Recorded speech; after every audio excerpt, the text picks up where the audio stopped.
In Judaism, there's a Torah Shebeksav and Torah Shebapeh. There's a written law and the oral law. And just like you cannot keep Shabbos from the written law, it says keep the Shabbos holy. It doesn't say what to do. How do you keep Shabbos holy? Does that mean I'm not allowed to think or talk? Or, by the way, there are those people who don't talk business on Shabbos. We know that. Those who don't even think business on Shabbos, because it's a holy day. But what do I do by keeping the Shabbos holy? Do I fast? Maybe I should fast. Do I go to maybe immerse in a mikveh for 24 hours to keep the day a holy place? How do I keep the Shabbos holy? And you have a whole Talmud, many pages and many halachas, thousands of halachas of how do you keep Shabbos holy? By eating good food and wearing good clothing and showering before Shabbos and then praying before Shabbos, during Shabbos, and learning Torah whole Shabbos. And it's a day that we dedicate to God, Shabbos LaHashem. And because of this, there are 39 things you're not allowed to do. Again, the Torah doesn't say that. There's no word in the Torah, don't do 39 things. It says, watch, shomer. But from here we derive there are 39 malachis from the Beis HaMikdash. It's a ganze Megillah, as they say. It's a whole story, how we get from one place to the second place, like algebra. Point A to point B, till we get to finally point C. But eventually, all of a sudden, we have a whole different world. And you say, what? The Torah says nothing about this. It says only keep Shabbos holy and remember the Shabbos. I'm remembering, I'm thinking, I'm remembering. And I can drive my car and go where I want. While I'm driving, I'm remembering the Shabbos. That's good. So we all agree, right, that that's ludicrous. We all agree that there is an oral law that was given together with the written law, and that's the way we follow the Torah. The same is true with the stories of Torah. From the stories of Torah, we see nothing wrong with Esau. And yet the prophet tells us, I love Jacob and I hate Esau. Why? Why does the prophet tell us, I hate Esau? That Yaakov and Esau are brothers. Yaakov I love, as Esau, son Esau, I despise him. Why? Why did he do so wrong? Unless we have an oral law, an oral tradition, we don't understand the story of Yaakov and Esau. There's no way to understand it. Now, the question is, if Esau is so bad, why doesn't the Torah talk about it? Because the Torah is a Torah of truth. And the Torah wants Esau to be good. The Torah is talking about Esau at the most idealistic level, which is going to be when Mashiach comes. But right now, up until then, he's, as you call America, a naughty boy. He did many terrible things. Rape, murder, theft, everything else. And he was the biggest deceiver in the world because he used to go to his father and ask him questions. Dad, do I have to take off tithe from salt? The answer is no. And he would say, wow, my son's so pious. Not only does he take off tithe, he must take off tithe from everything else, which he didn't. But he's even asking me about salt. The same Gemara that tells us to keep Shabbos and how to keep Shabbos. And the same Gemara that says how to put on tefillin. By the way, in the Torah it says nothing about how to put on tefillin. It says, you should make a knot. You should make a knot on your hand and not on your head. It doesn't say about 4 parshas, it doesn't say square, and yet we know Allah Moshe Sinai. God showed Moshe this is the way tefillin should look, and this is the way you should follow. The laws of Kiddush HaChodesh, Kiddush Levana, how to sanctify the new moon, just says this is the first of the first months of the year. It doesn't say what you should look for, how you should look. All of these things are apparent. And we say Allah Moshe Sinai, God taught Moshe how it's supposed to be, and all this is in the Talmud, and the Rambam, and the Halacha, and Shulchan Aruch. So the first thing we have to believe, before we get into the whole argument, that there's an oral law. And the oral law says that Esau was terrible. And Yaakov was Ish Tam. He was a perfect person, it says. Ish Tam, the world, the secular world likes to translate it, he was simple, he was naive. According to the Talmud, according to the Gemara, Ish Tam is the most perfect person in every aspect of his relationships, in his learning. And the Medrash says he was called Bechir Sheba Avos. He was called the chosen of all the 3 fathers, of Abraham, Isaac, and Jacob. We don't call the Jewish people Bnei Avraham. Our synagogue is called Bnei Avraham. But the Jewish people are called Bnei Yaakov and Bnei Yisrael. We call both names. If he was so terrible and so mischievous and so full of deception, why don't we call it, we should say Bnei Avraham. Forget about Yaakov, write him off. Torah has no problem writing people off. We don't call the Jews Bnei Ishmael, the son of the Arabs. We don't say that. We don't. And by the way, in the Torah, he doesn't seem so bad either in the Torah. Why did Avram throw him out of the house? It doesn't say. It seems that she was jealous, that's the only reason. Yet God tells Avram, whatever she tells you to do, you should do. But again, the commentaries say, he was bringing in girls, he was bringing in guns, he was bringing in drugs. Yeah, he was having a good time. And he was a terrible influence. He was throwing, the Gemara says, he was throwing arrows shooting arrows, and says to Isaac, Isaac, run around in between the arrows. It's like, are you out of your mind? You can kill the kid. So he was doing great, but it doesn't say this in the Torah either. So a lot of things doesn't say in the Torah.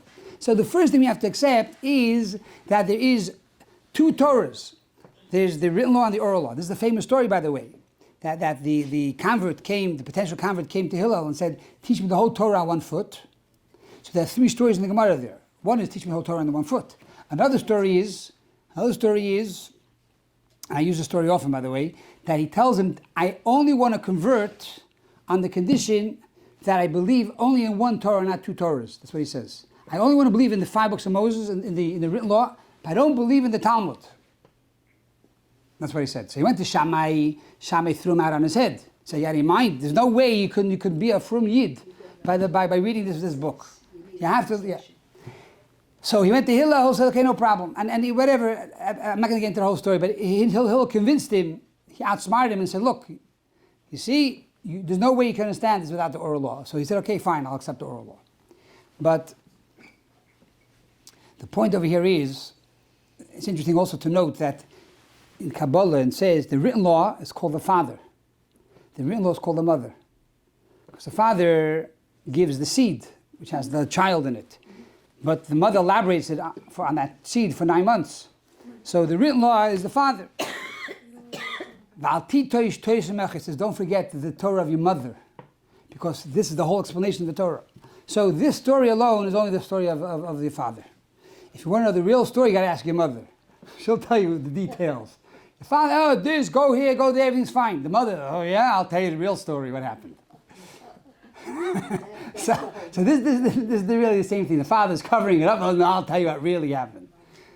So the question really over here is, if Esau is so bad, and he has 400 men, and he wants to kill Yaakov, and in the prophets it becomes very apparent that Esau was terrible, he's the father of Rome, he's the father of Germany. He came from Esau. Look, if you want to see a parent, look at his kids. You can tell what kind of parent it is. Some people say that. I don't agree necessarily every detail. But there's a certain truth to that. There's a certain truth. When we see kids cursing and say things, okay, he must be talking that way at home. Where do you get it from? A 3-year-old kid comes to school and teaches 4-letter words. Hello, where's he getting it from? Well, I don't know. I have no idea. Yeah, I'll tell you where he's getting it from. His mother and father are talking that way in the house. So the fact that from Esau came Rome and came Christianity and then came Germany, so the Gemara says, came from Esau. So now the real question is, why does Yaakov seem to be a deceiver?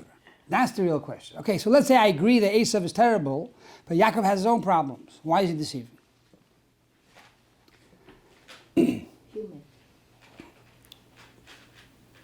So let me first give you an insight to the story, and then I'll try to answer the question. I touched upon this last week. We say that Yitzchak was blind, and he loved Esau. Rivka loved Yaakov, but she wasn't blind. Yitzchak wanted to give Esau the blessing. Rivka said, no, you got to give it to Yaakov. So let's go back for a minute. Rivka was the one who deceived Yitzchak, not Yaakov. She told Yaakov, take the blessings, and it's upon me. If something happens to you, if you're going to be cursed, I'm going to take the blame. Yeah. So why could Rivka tell Yitzchak directly, look, Yitzchak, you're blind. It was the alte kake, okay? You don't know what's coming or going. You're sitting in this room all day. You have no idea what's the real outside world. I see what goes on with your son every day. You can't give him the brachas.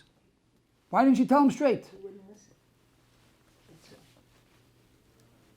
I believe he would have listened. I believe he listened to whatever Rivka said.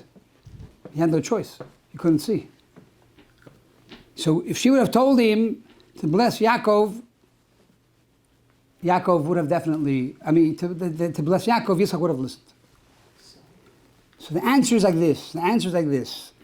That in this world, holiness is so powerful, the only way it's able to manifest itself is through deception. It has to be concealed.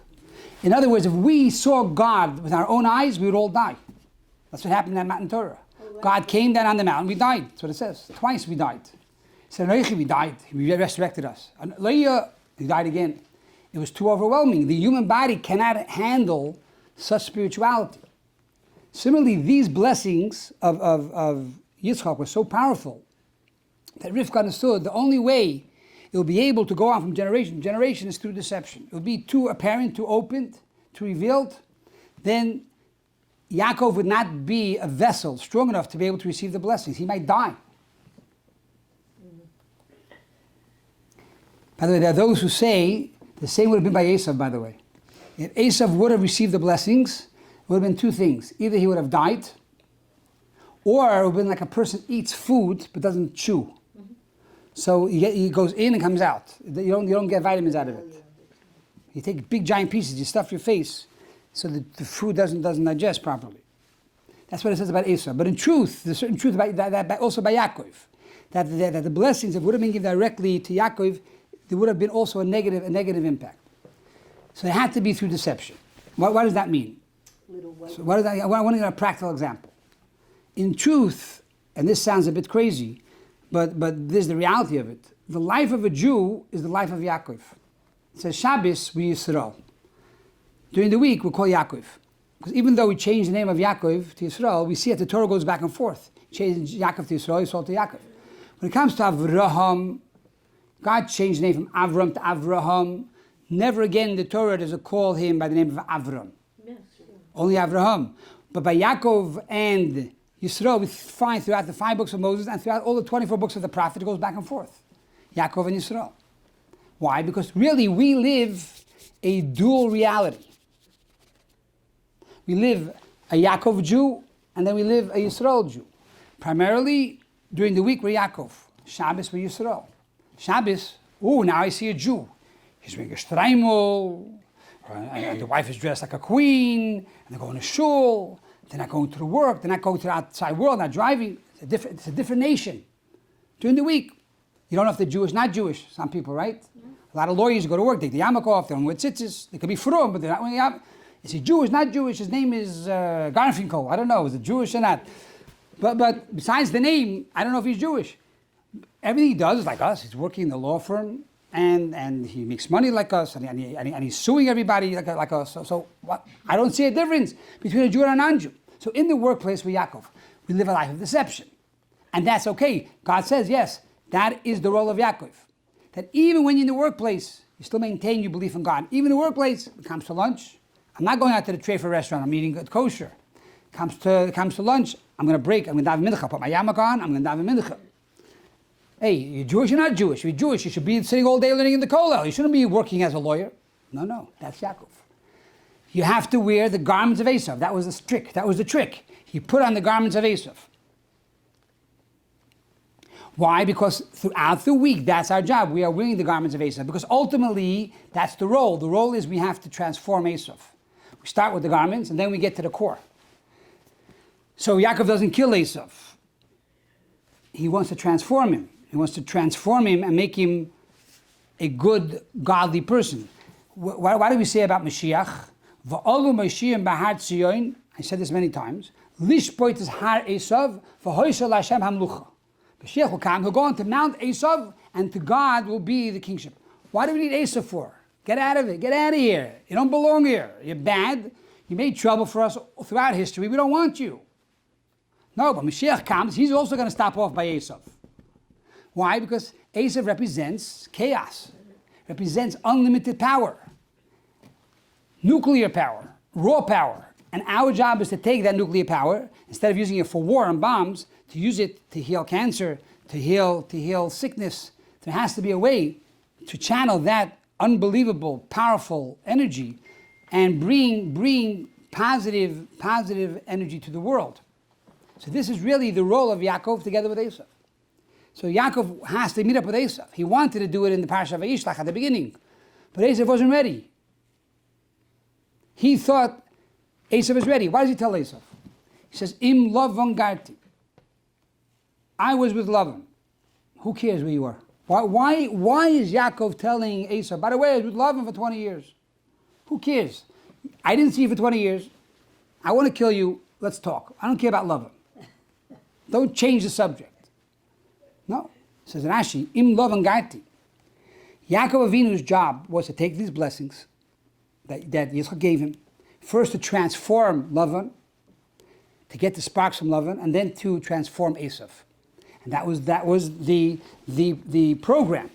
In order to transform Esau, he also needed the additional sparks from Lavan to transform Esau. So first he goes to Lavan, then he goes to Esau, not the other way around.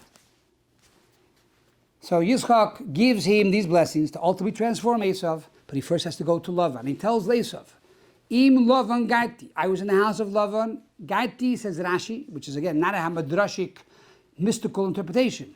Says Rashi, Tayag mitzvah shemati. And I kept the 613 commandments in the house of Lavan. Even though it was difficult, I worked day and night. I didn't give up on my Torah knowledge. I didn't give up on my prayers. I did everything in the house of Lavan. And therefore, he says, I'm ready. I'm ready for Mashiach. I need you to join me. Are you ready to join me? Esau says, no, I'm still not ready yet.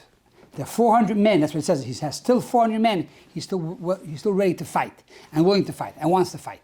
He's not ready to succumb to a more spiritual, a more godly lifestyle.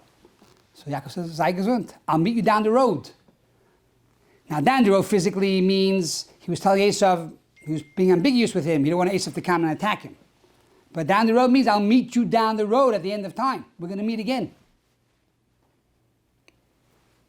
But unfortunately, until Mashiach comes, a Jew does have to accept the role of Esau. We live Esau. Esau means the everyday world. That's Esau. The garments of Esau is work, is the workplace. It's tilling the fields, plowing the fields, making money. That's not a Jewish thing. Jew, Hakel Kol Yaakov. The voice is the voice of Jacob. That's our role. Prayer and Torah study. But we also have to eat. So, en kemach and Torah. Okay. But when we do that, we're no longer Hakel Kol Yaakov. That's that now we become basically garments of Esau, big day Esau. We're living a dual life. We are living a life of deception. To begin with, our birth is deception. We're a soul, we're not a body. Why are we doing it here? We don't belong here. We're aliens in this world. We were created in heaven. We're the children of God. We're under God's throne. Every moment the soul is in this world, the soul is in pain. Do you know that? Every moment the soul is locked up in jail. The soul says, I don't want to be here. I don't want to be limited to a body. I don't want to have to sleep. I don't have to eat. Stop twisting my arm. Let me get out of here. The soul is like a candle. King Solomon tells us like a candle. A candle is a flame, it's always going up. It wants to leave the wick. Our soul wants to leave the wick. It doesn't want to stay here in the body. So we convince the soul, we deceive the soul. Okay, we deceive the soul. Stay here another day, just one more day, and you'll do mitzvahs. When you go up there, you'll be able to redeem those mitzvahs. You get a lot of money for that. You'll get a lot of reward. So that's the only reason why the soul comes down here in the first place. God says, you come down here, I'll give you a much better place in the hotel when you come back up. I'll give you a penthouse. Now you're only in a small room in the basement, a one bedroom. I'll give you now an entire floor with 25 rooms when you come back up. So the soul comes down to this world. But really for the soul in this world, it's chaos. So it's really deception. And that's really the entire story of Yaakov and Esau. We are a combination of Yaakov and Esau. And that's why Yaakov Avinu is fighting with Peniel or the angel. He's fighting with himself. Am I Yaakov? Am I Esau? What's my role? I can't make up my mind. I don't know. And that's the confusion. We live in that state of confusion every single day. Yisrael, Kisar Yisrael Elikim. I am wrestling with Elikim. I'm wrestling with nature. God, what do you want from me? Is it Hakel Kol Yaakov? Should I be in the synagogue studying Torah? Or am I out there making a career? You got to do both. Doesn't make sense. I can't do both. The answer is yes. With the blessings of Yitzchak, you could do both. It's not normal to do both, by the way. We are not normal people. We are schizophrenics. We are crazy people. It says even to go from praying to study Torah is an entire battle. When you study Torah, I'm involved. Now stop, you got to daven. I don't want to daven now. I'm not in the mood of davening today. I want to learn all day. No, you have to stop. Our life is a constant struggle, even in the realm of spirituality. And this is really what the blessings of Yitzchak was all about, to give us that calm, to give us that confidence. But yes, we are Yaakov in the garments of Esau. And that is a life of deception. That's the secret behind this whole story.